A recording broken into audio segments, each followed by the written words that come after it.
Hey guys, Jake from PDR Canada here. I wanted to show you a little bit of maintenance tips on knockdowns. So if you come over here, I can kind of explain to you what you're gonna notice. So over some time when you're working on some vehicles, you're gonna pick up dust and dirt, and your knockdown surface here could get scratched up.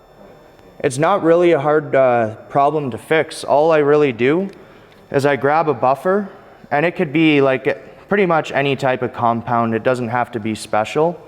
And I'll pull the trigger and push this on. You really got to make sure you don't dig in, because if you dig in, you won't make it more than a couple passes before your pad's no longer usable. So just like, kind of like this. Just lightly and move it around. And you can repeat that pretty much as many times as you'd like. If you're still noticing there's a nick in it or maybe something more aggressive, what I like to do is just take a little bit of 2000 grit sandpaper and you just lightly scuff it. You don't really want to be taking down a lot of material, but you just lightly scuff it and then do the same polish procedure.